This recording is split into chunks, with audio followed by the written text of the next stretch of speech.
कार्यक्रम के पुण्यार्चक हैं श्री जयेश भाई जसवंत लाल शाह, श्रीमती रूपाबेन शाह, श्री अर्पित वखारिया, श्रीमती अदिति वखारिया, कियारा वखारिया, जियान वखारिया, कुंजन गांधी, ईशा गांधी एवं हतवी गांधी। ओम नमः सिद्धेभ्यः।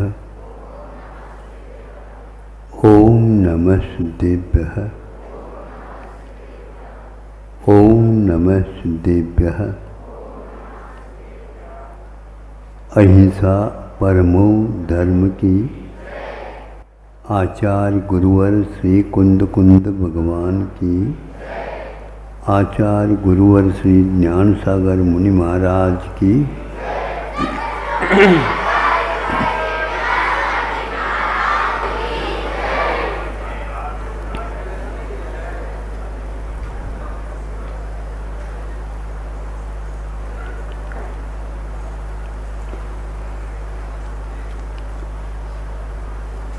बहुत दिन के उपरांत एक दंपति को संतान की प्राप्ति हुई और उसमें भी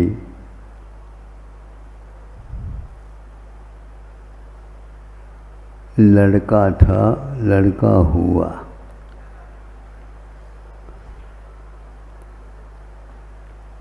कुल दीपक सुपुत्र है। कुल का दीपक होता है। दीपक के अर्थ तो आप समझते हैं। वह दीपक जैसे वस्तुओं को प्रकाशित करने की क्षमता रखता है, उसी प्रकार कि वह अपना भी और पराया भी हित करने में सक्षम होता है। विवाह का संक्षेप से उद्देश्य भी यही होता है। बहुत लोगों को मालूम नहीं है कि विवाह का उद्देश्य क्या होता, तो बाद में विवाद हो जाता है। यदि वह शुरुआत से ही परिचय हो जाता, बात ही अलग है। तो पुत्र रत्न हुआ, पुत्र रत्न हुआ।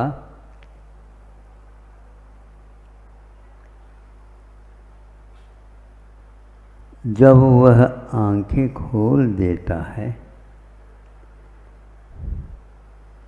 इधर की पुतली थोड़ी सी इधर की ओर है और बाएं पुतली इधर की ओर थी।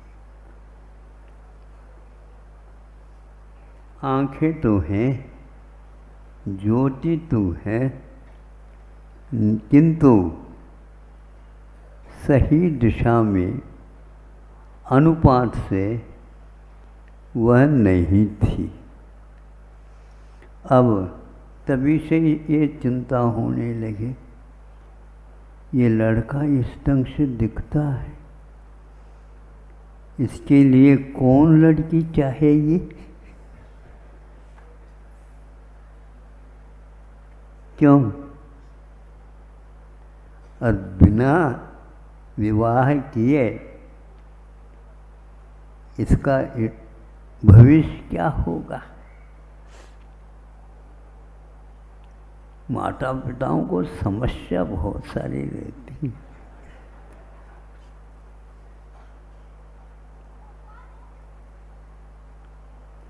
योग्यता प्रत्येक इंद्रियों की हो और बुद्धि भी ठीक हो, पर सारे इंद्रियां ठीक काम करती, किंतु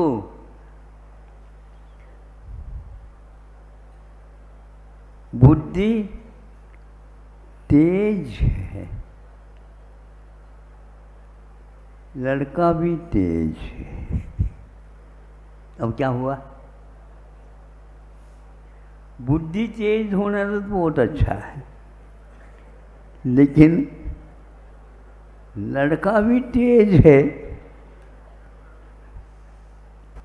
इनके वंशज में ऐसा ही होता। लोग ये कहेंगे सब कुछ तेज है वहाँ पर, ज़्यादा तेज भी बोलो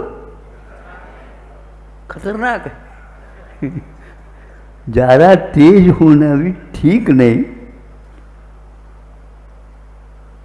किंतु मुख में तेज है, बुद्धि में भी तेज है, व्यवहार में नम्रता है। शुरुआत में आप लोगों के यहाँ कुछ प्रश्न पूछे जाते हैं और उत्तर दिए जाते हैं। उसमें पूछा गया था गुणों की सुंदरता किससे है? ज्ञान से है। और ज्ञान की सुंदरता पदार्थ को सही सही जानने में विद्यमान है। इसलिए आज चूंकि हमने आपकी दृष्टि के बारे में उदाहरण दे करके, जो तीसरा दिन है रुजु, रुजु का अर्थ क्या होता है? सीधा होता है। इसको संस्कृत में ईशु गति भी बोलते हैं, यानी रुजु गति, विषु गति, सीधे गति हो जाना, ये सिद्धों का प्रतीक है। सांसारिक जीवों की गतियाँ मृत्यु के बाद कुछ अपवाद छोड़ करके ऊपर की ओर हो जाती है, और जिस दिशा में जाना है उस दिशा में वह मुड़ता भी चला जाता है। वह गति वक्र गति मानी जाती है।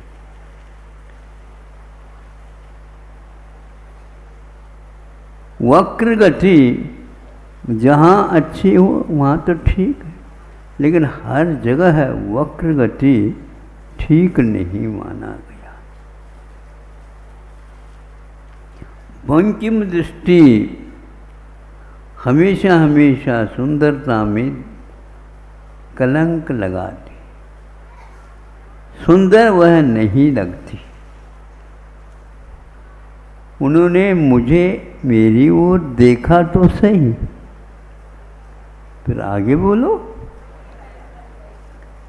तेरी दृष्टि से देखो। जब कभी भी आप सीधे ही बैल है, गैया है, उनके सामने जाओगे, वो पहले देखता है इसकी दृष्टि क्या कर रहा है, क्या कह रही है। उसकी ओर आप देखेंगे, वो भी देखेगी। गैया भी बहुत शानी है, लेकिन वह लाल आंखें करके देखेगी। फिर थोड़े से और हो जाए तो सींग भी दिखाएंगी।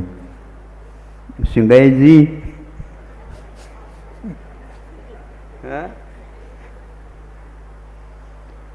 सिंह नाम नखिनाम पशु नाम से, जिसके सींग होते हैं और जिसके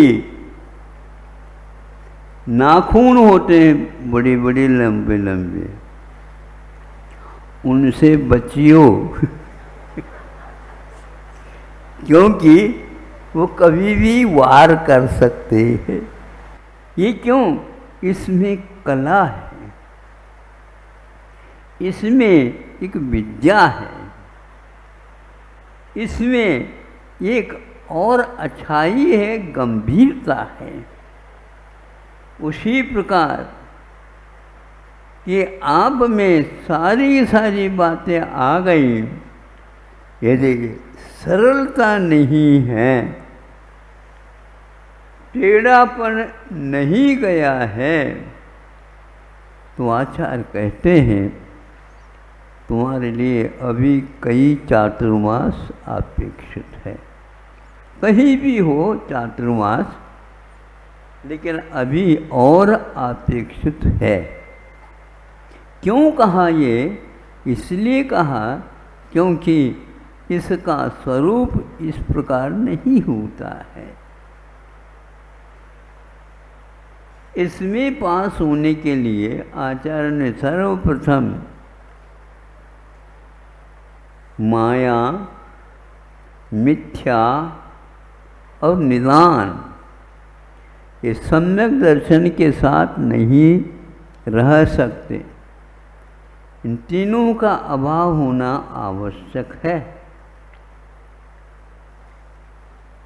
माया, मिथ्या, निदान, इन तीनों का अभाव हुए बिना वह वृत्ति बन नहीं सकता। वृत्ति बन गया, वृत्तों के धारण करने मात्र से वृत्ति नहीं होता, किंतु माया, मिथ्या, निदान, इन तीनों से भी ऊपर उठना अनिवार्य है, तभी उसको हम वृत्ति कह सकते हैं। एक सज्जन ने बहुत अच्छा प्रश्न पूछा था। व्रत जो है अनुव्रत के रूप में भी होते हैं, महाव्रत के रूप में भी होते हैं। तो जो देश व्रत होता है उसको जो धारण करता है उसके पास कौन से शल्य मुक्त होना चाहिए, शल्य से तो मुक्त होना चाहिए, उसके पद से कषाय और भी शेष रह जाती है, उनसे भी मुक्त होना अगले गुणस्थानों में वह संभव है। पूरे व्रत अनु है, अनु के रूप में, यानी एक देश है, तो उनका कहना एक देश है तो एक देश मिथ्यात्व भी रहता होगा। तो वो कहते हैं वीतराग और सम्यक दर्शन और उसके अभाव में जो सम्यक दर्शन रहता है, इन दोनों में बहुत अंतर होता है। आप प्राथमिक कक्षा में पास होते हैं और आपके नंबर, क्रमांक, अंक बहुत अच्छे आ गए, किंतु किसी दूसरे ने पार किया, परीक्षा दे दी, वह परीक्षा में 1-2 अंक आपसे कम ले आता है। आप कहेंगे उनको ये प्राथमिक परीक्षा में के समान ही है। नहीं, उनके वो विपरीत कक्षा के अंक हैं। उसी प्रकार असंख्यात लोक प्रमाण, इनके भेदों भेद होते हैं। इसलिए मुनि महाराज के पास जो वृतत्व है वह वीतराग सम्यक दर्शन की अपेक्षा से अनुवृत्ति के पास जो रहता है वह अनुवृत्ति के अनुरूप ही होगा, क्योंकि उसके जो टेढ़ापन है, उसके जो कषाय हैं, उसकी जो दृष्टि है, उस दृष्टि में वीतरागता नहीं रहती है। आपके पास जो आस्था है और एक मुनि महाराज के पास आस्था है, दोनों को एक ही तराजू से न तोला नहीं जा सकता। इस प्रकार ये माया, मिथ्या, निदान, ये 3 कहा गया है हमारे प्रतिक्रमण में। कौशल्याय, मान सल्लाय, माया सल्लाय, लोभ सल्लाय, प्रेम सल्लाय, पिवासल्याय, इस प्रकार कम से कम भी हमने आपके सामने 12 शैली निकाला। इसमें कोई भी मिथ्या नहीं रहा है, नहीं तो कषाय का अतिरेक होता है तो वह शल्य अलग होता है, और कषाय के अतिरेक के बिना जो होता है उसको कषाय कहेंगे। कषाय करना और माया शल्य होना और माया कषाय होना बहुत अंतर है। माया संजन के साथ भी हुआ करती है और माया अप्रत्याख्यान और प्रत्याख्यान के साथ भी हुआ करती है। तो गृहस्थों का व्रतत्व और उनके जो शल्य का अभाव उसी के अनुरूप हुआ करता है। सभी बच्चों को आप एक से नहीं गिन सकते, किंतु उसमें तारतम्य अवश्य बना रहता है। तो वृत्ति को सर्वप्रथम माया शल्य से दूर होने के लिए आचार्यों ने कहा है। इस शल्य से यदि दूर नहीं होता है तो वह व्रत एक हमेशा हमेशा भीतर से वह कचोटता रहता है, वहाँ उससे चैन नहीं देता है। वो भले कहता या नहीं कहता है दूसरे के सामने, किंतु उसके भीतर वह चुभन चलता रहता है, क्योंकि पैरों में यदि कांटा गड़ जाता है वह ठीक बैठने नहीं देता है, नींद भी नहीं लेना देता है और उसको हाथ लगाने भी नहीं देता है और अपने आप ही कराहने लग जाता है।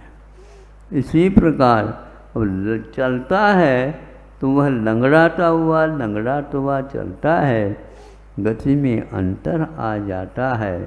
तो इसलिए अब एकदम निकाल दे ऐसा नहीं निकल सकता। कालांतर में यदि मान लो पुराना हो जाए वो, तो क्या बोलते हैं, पैरों में चाय हो जाती। चाय का अर्थ क्या? चाय का अर्थ ये है वह भीतर जो घुसा है वो इस प्रकार पैरों में आत्मसात कर लेता है और वहाँ की जगह को वह रक्त संचार से मुक्त कर देता है और पैर रखे नहीं वह एकदम उछल जाता है, उसका चलना ही मुश्किल हो गया।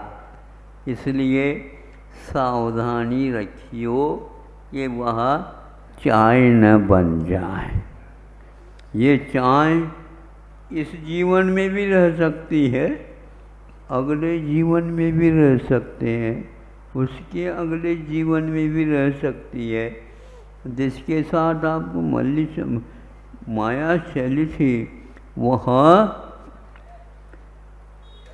व्यक्ति शुद्ध भी हो सकता है, लेकिन फिर भी आपकी चाय उसके नाम से यहाँ पर पलती रहती है। सुन रहे हो?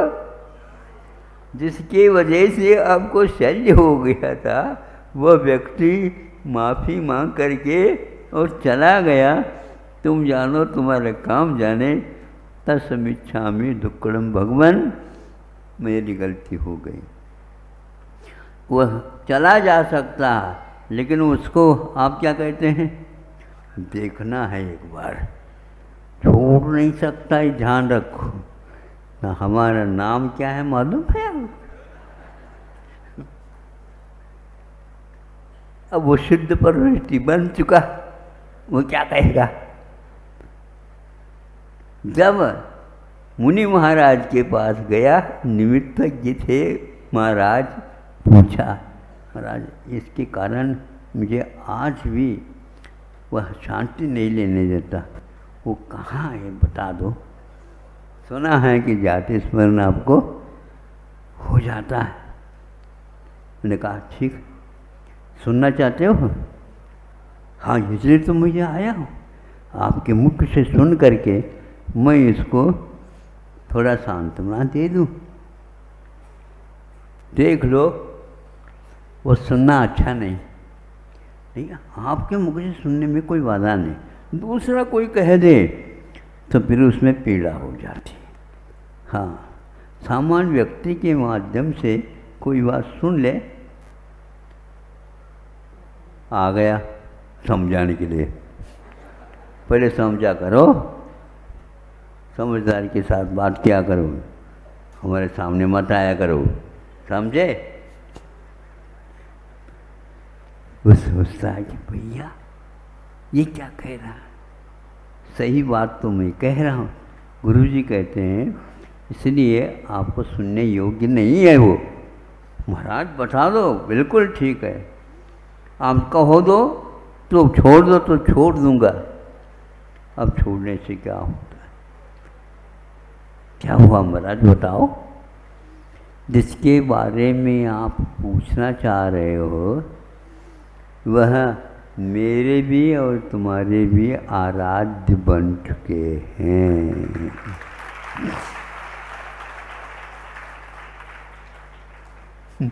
आप उसको लिख करके रख लो, किसी को नहीं दिखाना। क्या है ये, बहुत कुछ ऐसे गांठ पड़ जाती है जिन गांठों को खोलना बहुत कठिन होता है।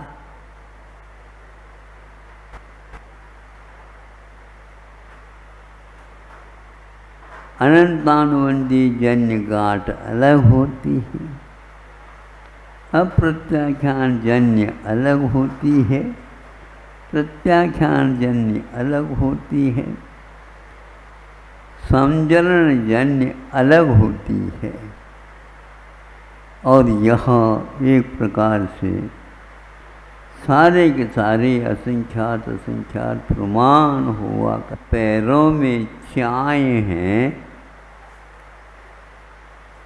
आप कैसे चल रहे हो महाराज। हमने आत्मा के ऊपर विश्वास कर लिया इसलिए तो सब हो रहा है। हाँ बिल्कुल ठीक है, श्वास चास पर तो आपको विश्वास तो है, लेकिन कितनी चाय हैं ये भी तो देखा करो। बहुत दिन के हैं, पूरे पूरे उसको काट भी दो औजार से, वह चमड़ी तो निकल जाती है, निकल करके उसके भीतर भी चले जाएंगे तो वहाँ पर अलग ही प्रकार का वस्तान बना हुआ रहता है। उसको देखने से ये कब निकलेगा, ये कई बार इसको काटना होगा और जब तक कटता जाएगा तब तक तो उसको काटना ही चाहिए। कई बार ऑपरेशन होने के उपरांत भी, शल्य चिकित्सा होने के उपरांत भी वह ठीक नहीं हो पाता है। पुराने आसामी हैं। सर्प की उम्र 70 भी हो सकती है और भी बड़ी हो सकती है, विशेष कोई सर्प होगा तो। और आप 70 में कितने बार मरण को प्राप्त हो जाते हैं पता नहीं। ऐसा भी होता, अंतर मुहूर्त में भी मरण होता है। एक श्वास में 8-10 बार जन्म्यो मरो दुख पान, जन्म भी ले रहा है 18 बार और मरण को भी प्राप्त कर रहा है। और मरण होने से पूर्व में आयु को भी बांध रहा है। जन्मा ही नहीं, अंतर्मुक्त हुआ ही नहीं, आयु का बंध भी हुआ और अंतर्मुक्त गुजारा और उसकी मृत्यु भी हो गई। आपकी भी कथा ऐसी ही है। अपनी कथा के बारे में सुनना चाहो तो लगेगा कि मेरा ऐसा जीवन हुआ था। हाँ, सभी का इतिहास लाल शाही से लिखने योग्य है। और ऐसे आप प्रशंसा की बात तो सुनना चाहते हैं, किंतु आलोचना की बात फिर सुनने का अभ्यास किया करो। आपका वहाँ नोटबुक जिसमें नोट्स लिए गए हैं, वो पूरे कितने बार उसमें लाल स्याही से लिखे गए, यह सर्वज्ञ के पास जाने के उपरांत ही ज्ञात होगा। उसको सुन करके कोट जीव ते जातन भले, करोड़ों जुब्बाओं के माध्यम से भी उसका व्यथा का कथा लिखा नहीं जा सकता। ऐसे मायाचार से भरपूर हम लोगों का जीवन है। प्रतिक्रमण करने वाला ये साहस के साथ करें। यहीं से प्रारंभ करता हूँ। प्रतिक्रमण आप लोगों को भी इसी प्रकार कह देता हूँ। कैसे करना चाहिए? पापिष्टेन मया, मैं कैसा हूँ भगवान?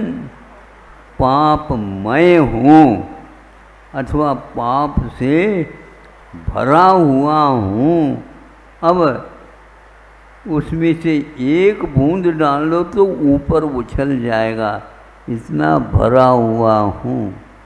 पुण्य की एक कणिका भी उसमें नहीं है, क्योंकि पुण्य आ भी जाए तो पाप इतना है और भाव बिगड़ते रहते हैं, तो वह संकरण भी तात्कालिक हो जाता है। आँव की बीमारी किसी को हो जाती है। आँव का अर्थ क्या है? अपक्व रस है, रस पूर्ण नहीं बना और वह पचा नहीं।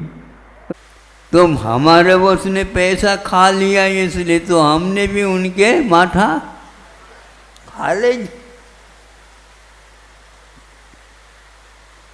ये फिर भी ठीक है, किंतु वह भीतर रखा हुआ जो है इसको निकालना बहुत कठिन।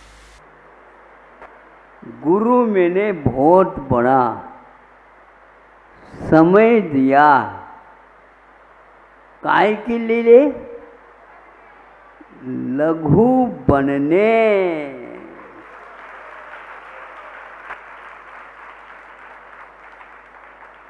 कितना बड़ा उपकार उन्होंने किया है। तुम्हारा कल्याण गुरु बनने से नहीं, गुरु की बात मानने से है।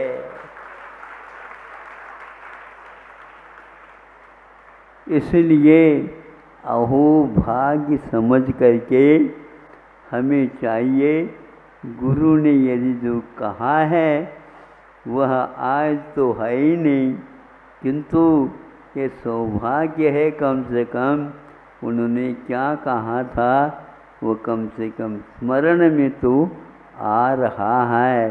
ये भी उन्हीं की कृपा की देन है। उन्होंने ऐसा हम लोगों को बांटा है। क्या बांटा है?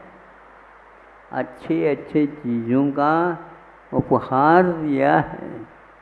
उसके द्वारा हमारा कल्याण निश्चित है। उस निश्चित को और निश्चित करने के लिए उनके वह स्मरण हमें बार बार याद कर लेना चाहिए। और समय आपका हो गया होगा।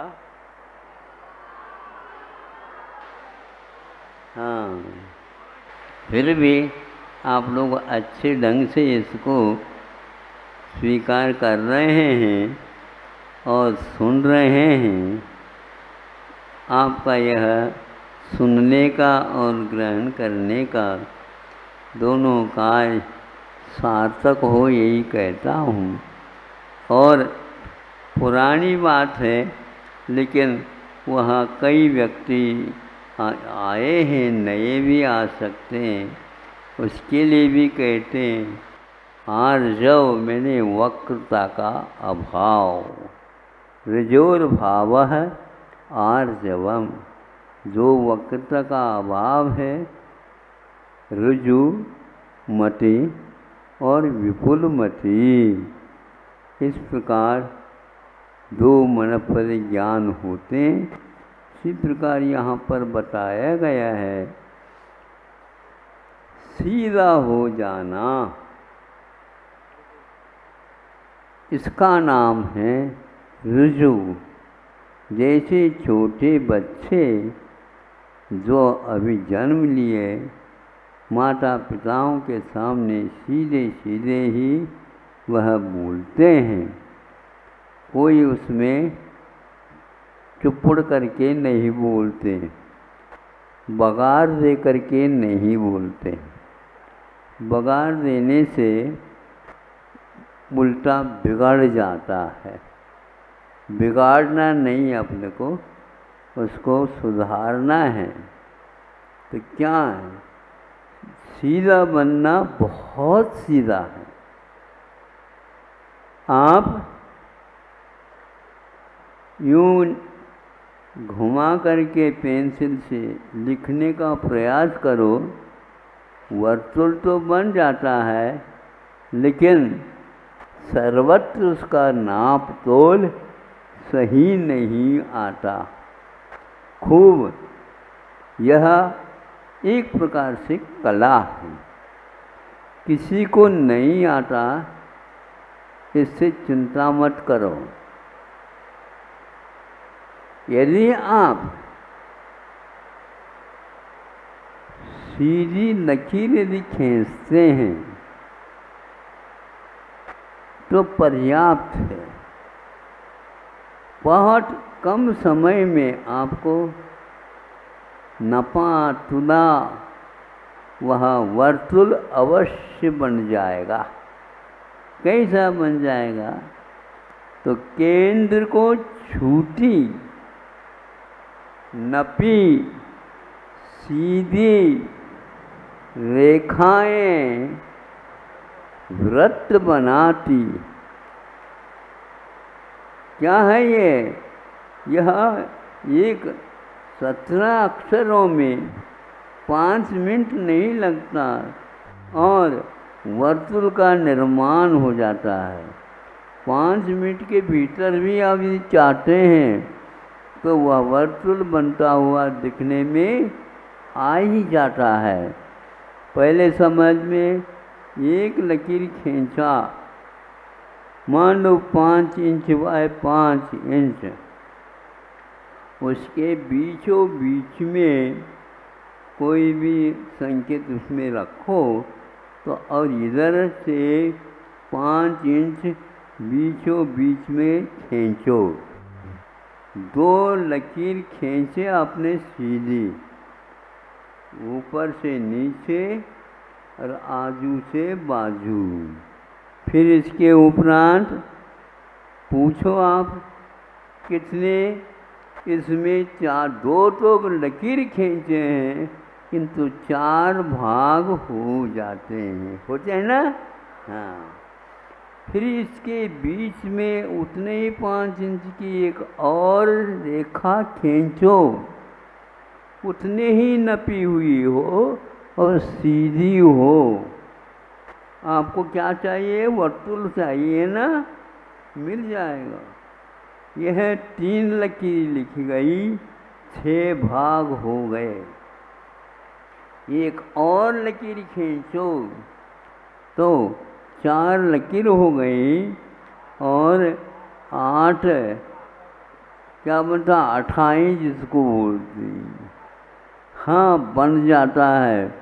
इस प्रकार ये 8 के बाद 4 के बाद 8 बने और एक और इस प्रकार करते हुए 8 लकीर खींचते हैं तो धीरे धीरे वहाँ पर आपके वर्तुल का आकार दिखना प्रारंभ हो जाता है।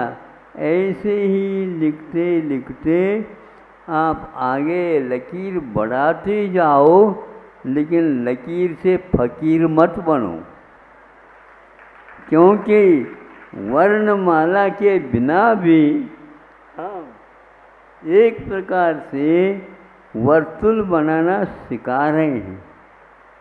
ऐसे करने से यदि 16 लकीर आप खींचोगे नपी तुली, किंतु केंद्र को छूटी हुई होना चाहिए। केंद्र कहाँ है? सबके बीचों बीच में एक संकेत पूर्ण विराम जैसे दिया गया, उससे छूटी हुई जाए तो 16 लकीर होते ही 32 उसके भाग होने से बिना परिधि की बात करें अपने आप ही परिधि दिखने लग जाती है। बहुत दिन के भी हो आप, फिर भी 5 मिनट में यह व्रत बनाना सिखा देती है। इतना मोक्ष मार्ग सरल है, ये कह रहा हूँ। कहाँ भैया बहुत टेढ़ा होगा मोक्ष मार्ग, सुनते हैं बहुत दूर है और बहुत ऊपर है। ऊपर के चलना तो फिर भी ठीक है, लेकिन ऊपर चढ़ना बहुत कठिन है। वो कहाँ से कैसे जाएंगे? चिंता न करिए, किंतु ध्यान रखिए, सावधानी के साथ किसी की ओर मत देखो, अपने आप की ओर देखो अथवा अपने लक्ष्य की ओर देखते जाओ। अवश्य ही आपको इसमें सफलता मिलेगी। कैसे मिलेगी बताओ? वर्षा की जोर होने के उपरांत भी आप लोग सुन रहे हैं ना? हाँ, ये बिल्कुल अब आवाज़ ध्वनि आ गई। हाँ, बहुत अच्छा। वो कितने भी जोर करने दो, उसकी ओर कानों को नहीं ले जाना और लकीर खींचते चले जाना। यही गुरु ने कहा था, लघु बनने। छोटा बनना है तो मेरा यह आपके लिए समय फल जाएगा, और गुरु बनना चाहते हो तो आप देखो, हम आपको गुरु नहीं बनाना चाहते, किंतु लघु बनाना चाहते हैं। भारी भरकम होना ऊपर जाने में बाधा है ना? वजन बढ़ रहा है, भारी हो रहे हैं। इसलिए सिद्ध परमेष्ठी जब पूर्णतः हल्का हो जाते हैं तो ऊपर की ओर एक समय में मंजिल तक पहुंच जाते हैं। इतना ही पर्याप्त है। वर्षा भी वृत्ति है वह आपके लिए, क्योंकि 2-2, 3-3 उपवास किए हुए हैं, आगे के संकल्प भी है, इसलिए उनका प्रबंध वह वृत्तियों का वर्षा भी कर रही है। धन्यवाद। अहिंसा परमो धर्म। इस कार्यक्रम के पुण्यार्चक थे श्री जयेश भाई जसवंत लाल शाह, श्रीमती रूपाबेन शाह, श्री अर्पित वखारिया, श्रीमती अदिति वखारिया, कियारा वखारिया, जियान वखारिया, कुंजन गांधी, ईशा गांधी एवं हथवी गांधी।